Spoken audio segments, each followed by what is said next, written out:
So the way to get those companies is to speak their language, and candidly that language is money. So the main way to get those organizations to engage is to show the commercial case for sustainability. A lot of companies, from corporations to all businesses, are actually doing a lot for sustainability. But the problem is that majority of them don't know how to talk about it, and therefore they don't know how to get the commercial return by making more of it. That's where you get this greenhushing gap. So to get them to engage, the way I do that is to show them that the companies that are telling their sustainability stories are the ones that are absolutely flourishing. Welcome to the EcoSend podcast. Stories from marketers, founders, and changemakers leading businesses for a better world.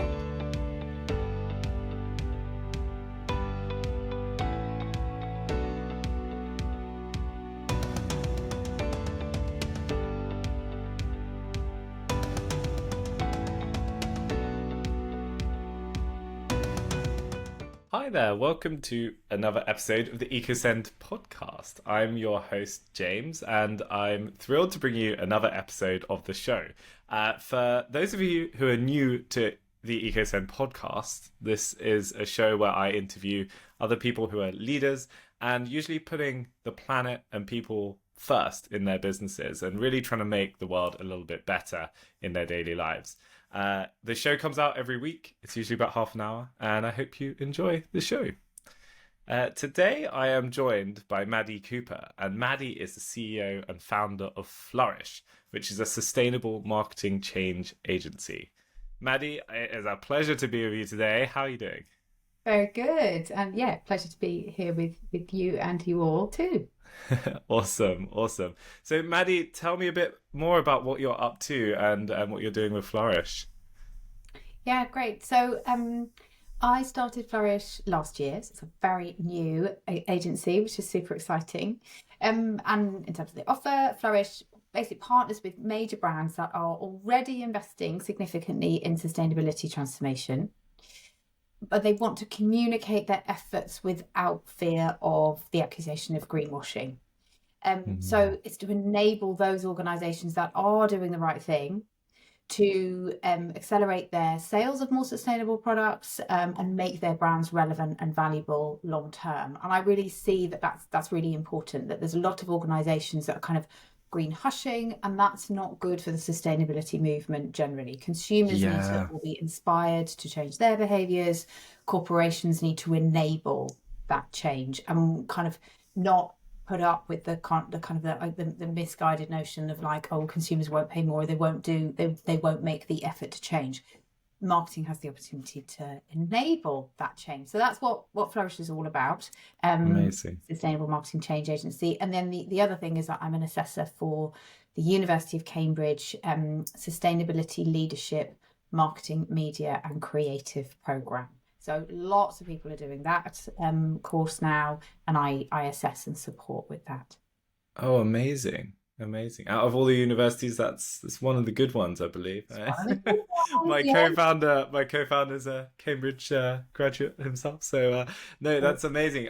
And back to your original point about what you're doing with Flourish though as well. Like, I have to admit, maybe a year ago, I was very unaware of the concept of greenhushing until it came up on a conversation on this podcast, and learning that so many people, and we'd include ourselves in this, were really afraid to say anything on anything we were doing about climate for fear of saying the wrong things. So it's incredible as well to hear that, like, that's not just people getting started, but it's even some of the biggest brands and companies out there also feel that way. Yes. Yeah. Yes, absolutely. They do. And lots are doing the right thing, but they just don't know how to talk about it. That's what makes them concerned. Amazing. So I'm looking forward to digging into this a lot more. But I always like to start with asking you, Maddy, how did you get into this? Like, why do you care about this? What's your journey been to this point in your life? So I think my more significant climate anxiety started to escalate as soon as I had children. I was 6 and 9 now, and I would find that I was having sleepless nights worrying about the planet that they were going to inherit. Would they be able to choose to have children, or will the planet be too hostile? Will they be able to love and cherish and experience the world, or will that not be viable because it's just too hot and hostile or inappropriate place to be able to live in? And that's a real possibility. We see that those real climate changes happening so much already. So that was the main thing that inspired it. And then during the pandemic, I did the University of Cambridge program for sustainability leadership. So the kind of, not the marketing specific one, but the kind of the business one more broadly. And then I think that kind of everything escalated from there, because I understood more, therefore I was even more concerned. So I took my previous agency, Brilliant Noise, through the B-Corp journey with support from my brilliant colleagues. And then I set up a sustainability marketing practice within Brilliant Noise. So there started to work with Nike and Allianz, and we did work with Barilla and various lots of FMCG companies particularly. But then last year I just decided that I didn't want to work in normal marketing anymore. I didn't feel at peace with marketing, because I really, really believe that the only business that matters is sustainable. With the planet and society and the state that they are, all brands and their whole organisations need to be transitioning to be more sustainable as fast as possible. And therefore I want to only focus on sustainability.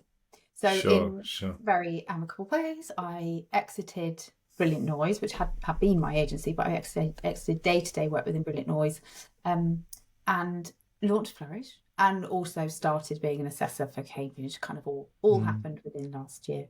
Wow, it's been a busy year. Yeah, that's incredible though, to really go and just sort of draw a line in the sand and say, like, now the whole focus, the only focus really is going to be working with sustainable brands, working with on helping them with their marketing around sustainability. Like, that's a very crisp and clear message to be sending. And I guess something that not a lot of people would necessarily feel comfortable taking that leap. That must have been was it a difficult decision? Was there ever a point where you thought, what am I doing here? This is Yeah, there were plenty of points of that. And I guess to an extent there still are. I had a brilliant business already, so starting all over again was a significant leap. But I think one has to have real purpose in one's work, and this is all that I care about and want to focus on for the sake of the whole of the marketing industry, and then for the future of my children, everyone everywhere. This is what we need to be doing. So I felt like I got to the point where I couldn't not do it. It's incredible. I guess now you've been doing this for about a year. Do you feel good? You feel like it's the right choice? You feel at peace with yourself doing this? Definitely. I think having purpose and having absolute focus in offer makes life a lot more motivating. And I feel really good about having made the decision. And the feedback that I'm getting from the clients that I'm winning, and then just general feedback from the market, when they understand that proposition of really helping the marketing teams of particularly big organizations, but marketing teams of all companies, to understand how to move from business as usual to how their brand needs to show up and contribute to a sustainable future. Everything everyone's learned in marketing for the whole of their careers, all of that kind of business as usual approach of promote and sell the old way, the old things, needs to be reimagined. And therefore those marketing teams need the capabilities to say the right things, do the right things, and not be in this paralysis of the gap between greenwashing and greenhushing. Yeah. So there's a lot of demand for it and a lot of really, really positive feedback, which does make the leap feel like the right one.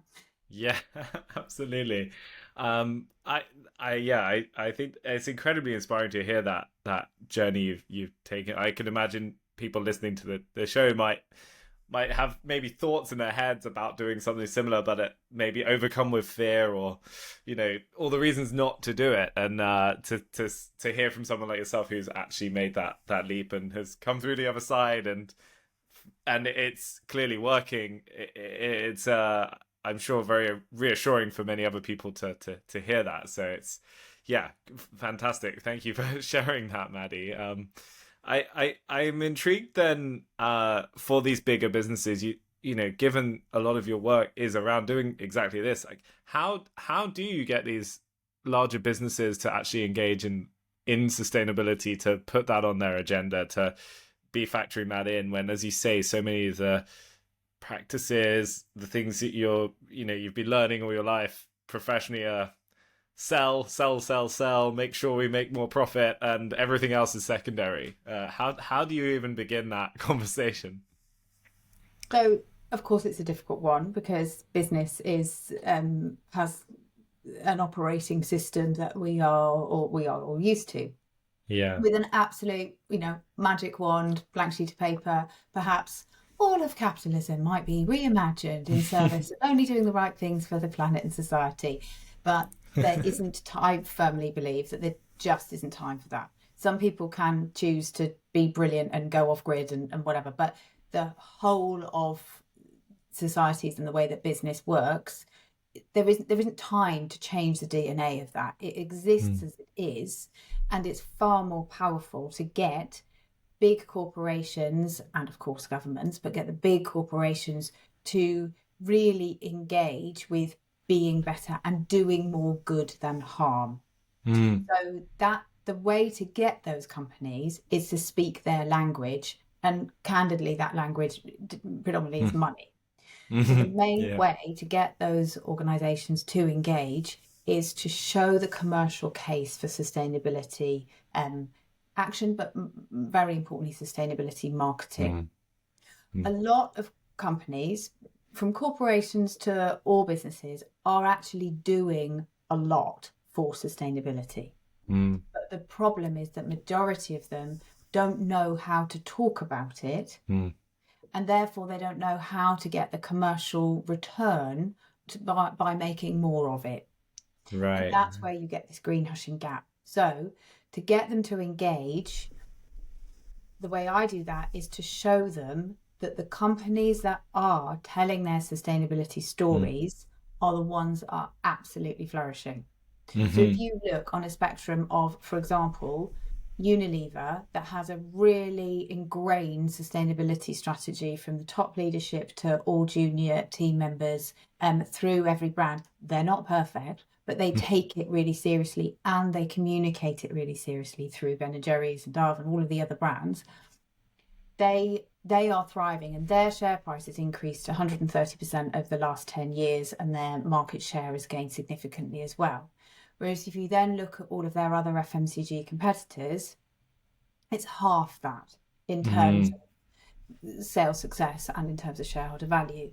And it plays out across industries as well. Patagonia, 150% shareholder value increase over 10 years, of course, because every time Patagonia stitch anything, we hear about it and they're loved and revered. But the North Face is doing amazing things. The North Face is transforming its supply chain. Again, it's not perfect, but it's buying like swathes of all of South America for rewilding, but it doesn't really talk about it. They're greenhushing. Right. So that's a 30% shareholder value increase. It's a fivefold difference between doing it and talking about it and being visibly sustainable and doing the same things but not talking about it. So that's for me, that's the business case, and that's what works. I'm day after day finding that works, is showing people that they can create a flourishing planet and society and do the right thing and enable their businesses to thrive more than they would otherwise, more than their competitors, and also then have the most meaningful careers. Like, it's the best way to feel good about your career and your contribution is to know that you're doing something that actually matters. That's incredible. Absolutely. I guess, a lot of the conversations we have on this podcast are around, when you start going down this path, actually, there's not always a loser out of putting the climate first and focusing more on sustainability. People are so often like, oh, doing that will cost more or lead to some sort of other compromise somewhere. But when you look at like how many benefits there are of caring more about sustainability in the planet, when you look at that, as you said, in terms of like customer loyalty and employee retention even, and passion for what they're doing, and like all of these things are good business things, as well as actually we're helping to kind of slow down the chaotic mess we're making the planet, which is great. And really interesting there as well what you're saying. Like as I think many people listening, like you think of a brand that cares about the planet, and Patagonia certainly is one of the first names that would pop into most people's heads. And I guess do you think there's an aspect of like some brands thinking, oh, Patagonia's got that stitched up, so we don't want to be too much, we don't want to be considered a Patagonia also ran, and like just we don't want to be considered like just trying to do what they're doing but second. Like, is there an element of like almost competition there that puts people off? Does that contribute to it at all? Or like I wonder. I think maybe it is, but also most of them would be very keen to have their commercial success to be loved and feared in similar ways, and have their commercial success at all of those levels of long and short-term gains, but they don't know how to do it. So the massive gap is really the marketing capability. People have been trained how to create campaigns and go about marketing, but they don't know how to do it for sustainability marketing, and agencies don't know either. So whereas before, marketing teams have always kind of deferred to their agencies and done what they're gone with the agency's creative best. There's the vast majority of agencies do not have this kind of capability. That's where kind of I think they want to come not be second. I think they would need to not do what Patagonia's done, but do their own version in an honest and creative way. But they do need their version of it. Yeah, definitely.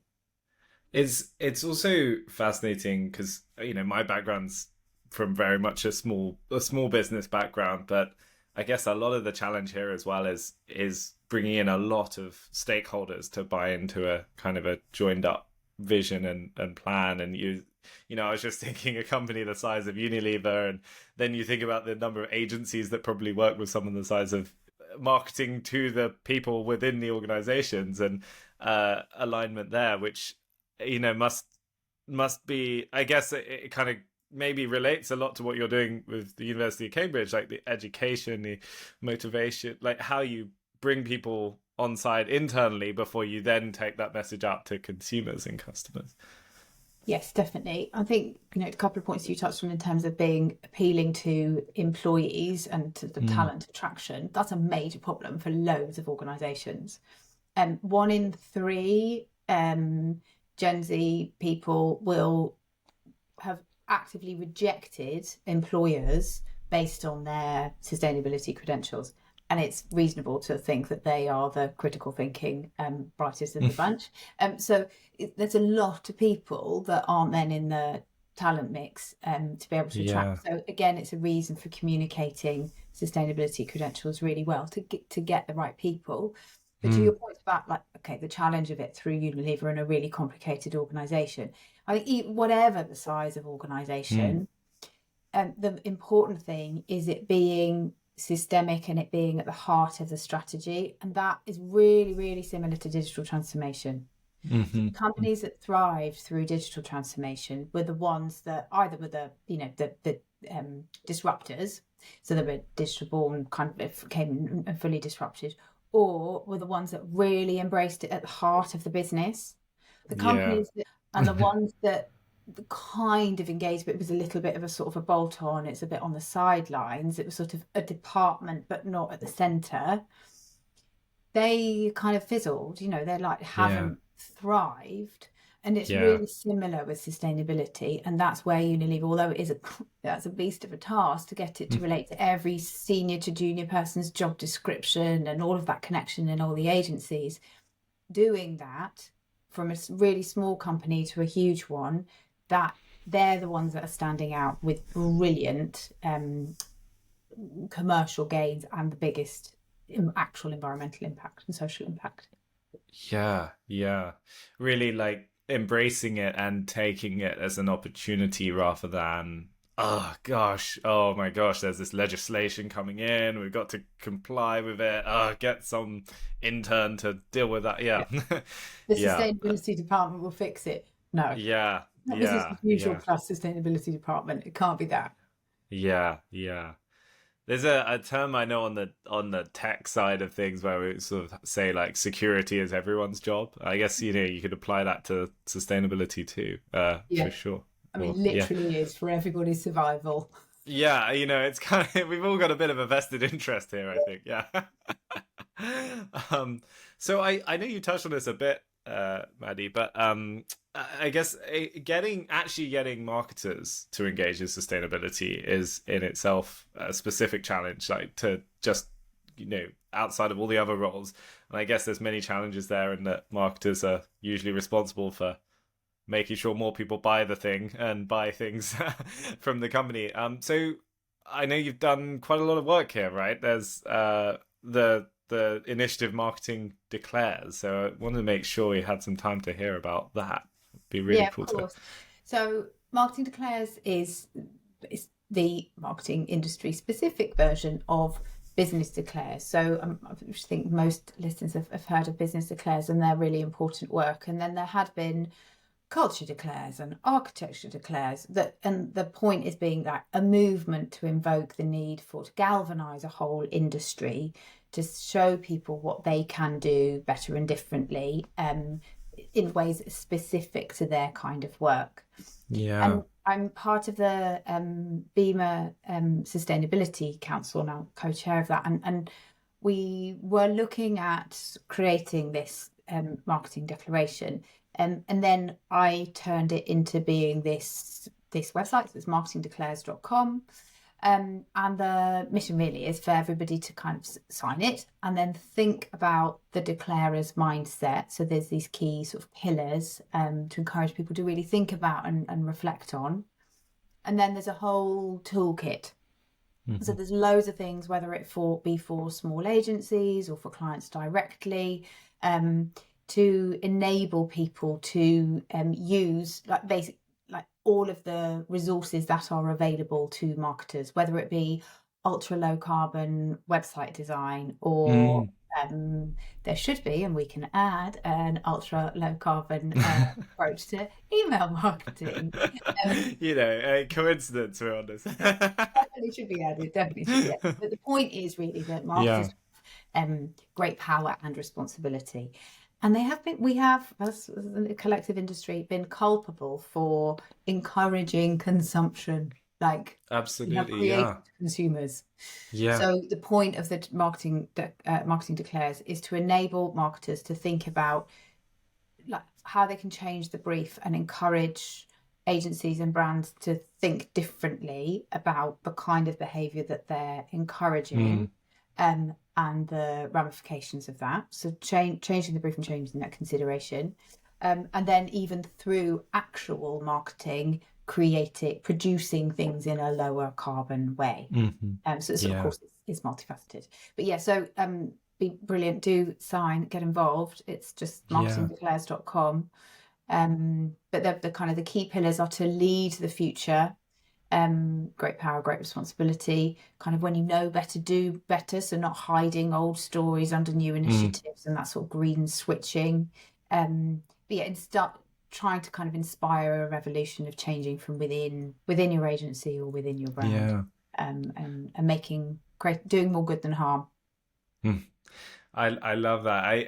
It's such I really love that, because it's also such an influential thing when you think about like starting that initiative, but then impacting countless people in the marketing profession, and then thinking about how many people they are responsible for impacting in their organizations, and then consumers. It's like this tidal wave of impact that can be had. And as you said, like with as a marketer, you are responsible for communicating effectively to potentially tens of millions of people, and if those marketers have some of this in their mind when they're creating campaigns, like the consumer behavior that can change is just phenomenal. It's such a brilliant initiative, and yeah, we'll definitely make sure that's linked to in the show notes so other people can read more about that and hopefully sign up. Thank you. Yeah. I think one thing to consider with that is like the work that Flourish does is predominantly with the bigger brands, but marketing theirs really is for everyone. So if there are other kind of small businesses listening that would want access to all of the free tools, they are there. Or if there are any size of from small to large agencies that are wanting to take action, the resources are there for them as well. Or just for brands that Flourish doesn't work with, but they're just resources directly for the brands as well. So it's more for kind of taking action. Amazing. No, that's fantastic. Awesome. I guess so. Another thing you wanted to talk about, though, Maddy, was also basically, I guess, related to this, in that helping marketers be a bit more confident in how they communicate about sustainability. So you know a lot about this, I guess. So how are you helping to make people more confident about this? How are you helping people avoid the pitfalls of greenhushing and being so fearful that, I'd rather just not touch that topic and not talk about that at all? How are you helping to address that? Well, so I think it's really difficult to move from the old ways and business as usual, because that's what people are used to. And it's scary to take action because there is the threat of fines and government action and changing legislation if people do say the wrong thing. But that kind of stasis, that paralysis is not okay, because we all know that there's no time to lose in helping to save this planet and making societies more equitable. So I think firstly you have to start with a point of compassion that this is quite difficult, but the best I think most supportive paths forward are there's a book called Sustainable Marketing. It's published by two people who are two of the main consultants for doing all the Flourish work, so Alexis Eyre and Paul Randall. It was published by Kogan Page last year, and it's a really, really a brilliant piece, hailed as like the book to save marketing. So it's good. High accolade. And there's also an open source sustainable marketing compass, so sustainablemarketingcompass.com, and you can use that, and it's a way of really mapping out everything that from a startup, very small, or to huge organization can use that compass to map everything they're doing to the UN goals. And I think having that of understanding, so the book plus that compass really gives a level of understanding that can give confidence, because it sort of grounds stories of action into substance and into the structure of the UN goals. So there's a framework and jumping off point. So they would be free, or by and large free. And also, of course, the Marketing Declares website has got a plethora of different tools on it. Yeah. One particular one is the guide to creating really low carbon websites. That's a particularly useful one. And then the other thing would be the University of Cambridge Institute for Sustainable Leadership courses, whether the business ones or the marketing specific ones, they're really good. So of course you have to pay for those, but ideally getting an employer to pay for them or making it as like a big career move. I think that's a really transformative journey that people, when starting the new cohort, they sent in all of their papers today, and then they'll kind of reveal them all tomorrow. And you see at the beginning how people are and how they're thinking, and then the journey that they go through over those 8 weeks, their understanding of sustainability, and then their inspiration to take action and their confidence. Kind of it's a really accelerated journey through those 8 weeks. I really would recommend that as well. Wow. Yeah, I feel like if anyone's wondering where to start on this journey, they've come to the right place listening to this podcast, because there's all of the best resources you could possibly imagine there, Maddy. Thank you for sharing those. And we'll make sure all of those are linked to as well, just so it's as easy as possible for people to take a next step. I realize we're almost at like half an hour, so I don't want to take more of your time than is necessary. But I guess one of the things I wanted to make sure we touched on, as if you haven't already offered enough inspiration and advice, but any more advice for others who want to move forward here, Maddy, and make positive change? I think if people are in that transition point that you referenced at the beginning of like moving away from a previous path to what do they want to do differently, I would really recommend a book called Creative Happy Work by Kat Biles. Okay. I think it's a really interesting way. The hypothesis is that in all of us there is a business that we will want to offer to the world. And so that's, I think, a really good one. And Win Without Pitching by Blair Enns is horribly misogynistic. It's all he. But so the first time I read it, I completely rejected it. Yeah. Then, and I got my head around it in an ungendered version. But the point is to ruthlessly specialise, like choose one thing that the planet and society and business needs, and just stand out and succeed by doing that one thing. And then, of course, as referenced, Marketing Declares has got useful things in it, but I think reading that sustainable marketing book is probably is like a really good accelerator to someone's knowledge. Yeah, absolutely. That's amazing. I feel like this has been such an inspiring episode, but also so practical, because like anyone who's listening to this who would be like, yeah, I want to do some stuff here, I want to make some change, you've got no excuse now. I've got no excuse to I got to go and read some more of this stuff. I got to go and buy a few books here as well. This is amazing, Maddy. Thank you so much. Was there anything else you wanted to share before I wrap up? Otherwise, No, I don't think I want to add people's to-do lists any further, but if anyone would like to get in touch or find me on LinkedIn or whatever with any kind of questions or reflections, then please let me know. I'm always happy to support. Amazing. Thank you so much, Maddy. Yeah, it's been a pleasure speaking with you. Thank you for so much inspiration and practical tips on what to do next. And if anyone does want to connect with Maddy, we will link to LinkedIn and Twitter, but also Flourishing. The website is flourishingworld.com, and we'll make sure you can click that and link to that too. So thank you so much, Maddy. It's been a pleasure chatting with you today. And you too. Thank you so much for having me. Cheers, Maddy. Thank you. And thank you everyone for tuning in, listening, watching. Really appreciate everyone who watches and listens to the show. If you've enjoyed today's episode, please do let others know about it, so we can share wonderful stories like Maddy's every time they come out, and make sure more and more people join us in hopefully making the world a little bit better. So thank you for listening, and we'll catch you next time. Cheers.